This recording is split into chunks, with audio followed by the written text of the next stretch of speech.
and gentlemen, everybody out there watching, everybody in here, down there, up there, welcome to The Late Show. I'm your host, Stephen Colbert, and we are coming to you live right now. We couldn't put that up. Legally, we couldn't put that up there. It wasn't true. Yeah. After the third Democratic presidential debate, tonight's debate was a big step forward in the primary because it narrowed the Democrats down to the top 10.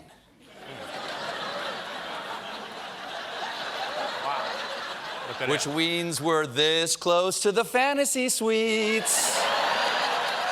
And we got some never-before-seen matchups between the heavyweights. Tonight was the first time Biden and Warren shared the debate stage, and the fireworks started early. Before the debate even began, a Biden aide said that the former VP would target Warren by arguing that we need more than plans.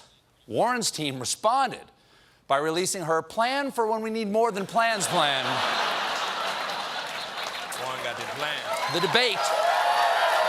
She has a plan for that. She has a plan. For that. The debate started, of course, with opening statements, and Andrew Yang came out strong. In America today, everything revolves around the almighty dollar. Exactly. Thank you. Too much stock is being put on money today. And I am sure you now have something to say that won't totally undercut that point.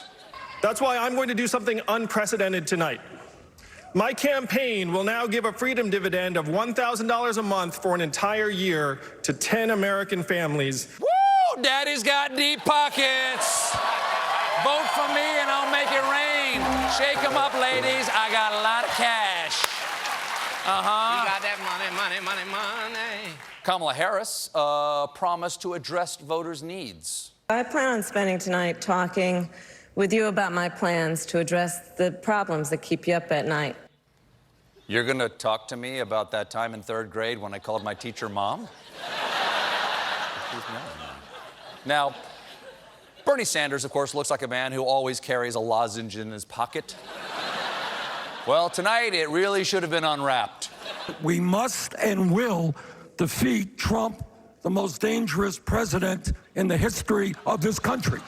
Almost as dangerous as the bumblebee that I swallowed before this debate. Got me right there. I am going into anaphylactic shock, which would be covered under Medicare for all. Warren showed her folksy roots. I had 2 little kids, and when childcare nearly brought me down, my Aunt Bee moved in and saved us all. Wait, what? Aunt Bee? Wait, is Elizabeth Warren from Mayberry? Could she make Barney National Security Advisor? Because he's got that bullet. Now, the front runner, Joe Biden, was feeling the urgency of the national moment. I refuse to postpone 1 more minute. Because I clearly don't have a lot of time left. And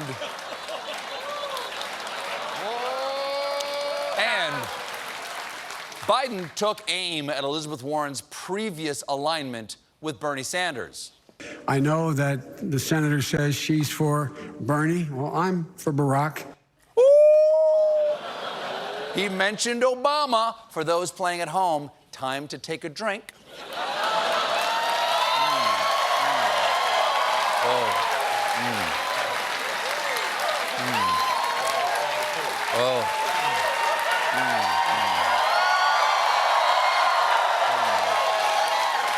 It really helps you pretend Obama's still president. Now, Biden painted Medicare for all as too expensive, and Bernie was not having any of it. Every study done shows that Medicare for all is the most cost-effective approach to providing health care to every man, woman, and child in this country. I, who wrote the damn bill, if I may say so. And it's imperative that we overhaul healthcare in this country before the parasite embedded in my throat works its way up to my brain and starts controlling my every word and deed. Because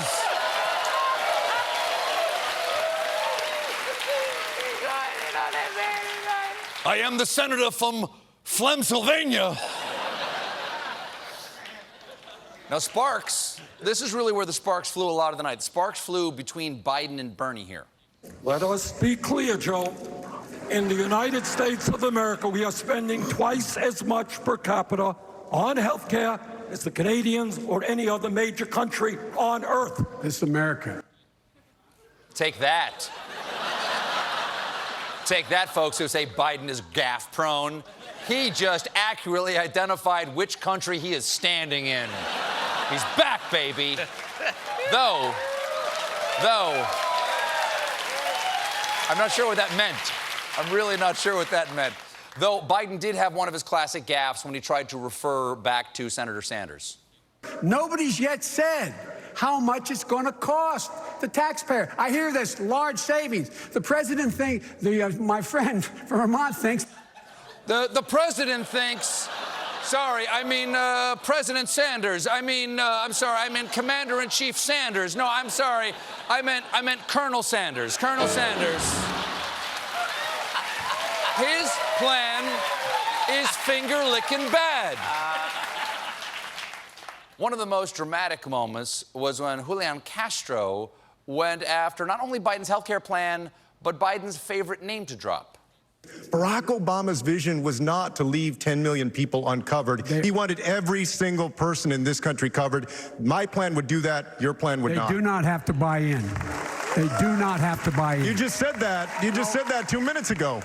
You just said 2 minutes ago that they would have to buy in. You said they would have to buy in. Have to buy in. If she qualifies for Medicaid, are you forgetting what you said 2 minutes ago?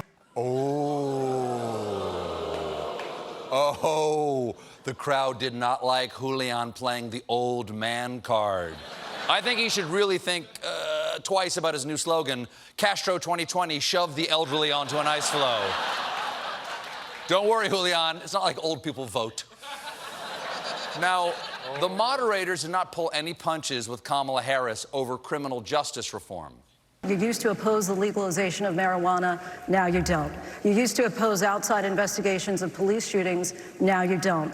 You've said that you changed on these and other things because you were, quote, swimming against the current, and thankfully the currents have changed. But when you had the power, why didn't you try to effect change then? And a quick follow-up question. Are you a cop? You have to tell me if you're a cop. Then, Joe Biden made a very bold proposal gaffe. Nobody should be in jail for a nonviolent crime. To which one nonviolent criminal said, oh, thank God, Joe 2020. I'm too pretty for jail. Gotta go with Joe. Beto got impassioned about gun control, and he was really ready to take a big swing. Hell yes, we're going to take your AR-15, your AK-47. We're not going to allow it to be used against our fellow Americans anymore. Damn, Beto went there. That takes courage, and not just political courage. People in Texas have a lot of guns. Andrew Yang took a moment to humanize himself, tell his story, and talked about his immigrant father. My father grew up on a peanut farm in Asia with no floor, and now his son is running for president. And the humble background games are officially open. Can anyone here tonight beat No Floor Peanut Farm? The bidding starts at slept in a bucket behind a cockfight. Anyone? Anyone? Do I hear my mother grew up under a potato farm with no roof? Anyone? Kamala Harris entered her trade talk with a zing against the man in charge. But the bottom line is this. Donald Trump, in office on trade policy, you know, he reminds me of that guy in The Wizard of Oz. You know, when you pull back the curtain, it's a really small dude.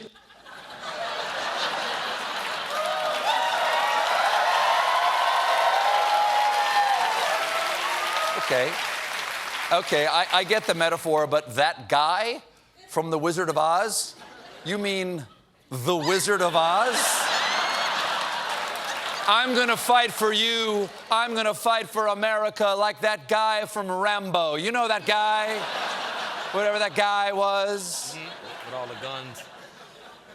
Then, Mayor Pete weighed in on America's overseas wars. The best way not to be caught up in endless war is to avoid starting one in the first place. Wait a second. You were asked about getting out of Afghanistan, and your proposal is not to have started the war?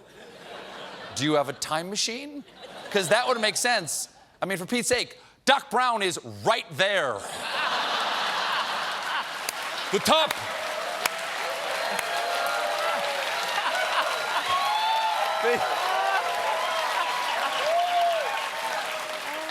The top 1% have 1.21 gigawatts.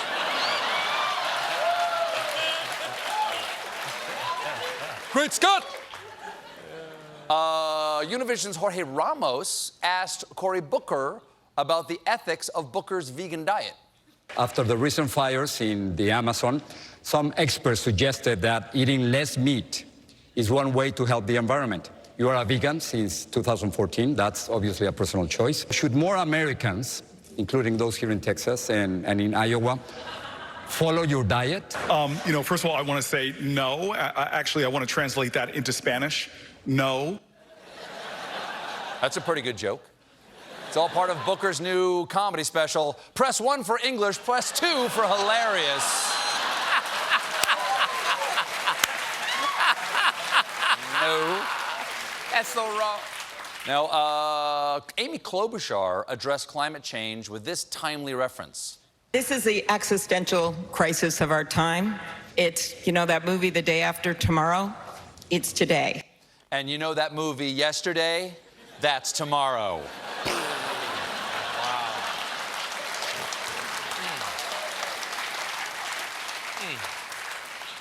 Biden got technological when talking about education. Play the radio. Make sure the television, make sure you have the record player on at night, the phone. Make sure the kids hear words. Just crank the Victrola and put on the Mitch Miller and then get yourself a new wireless set and gather around with the whole family and stare at it and listen to FDR give it good to Tojo and his boys. Corregidor.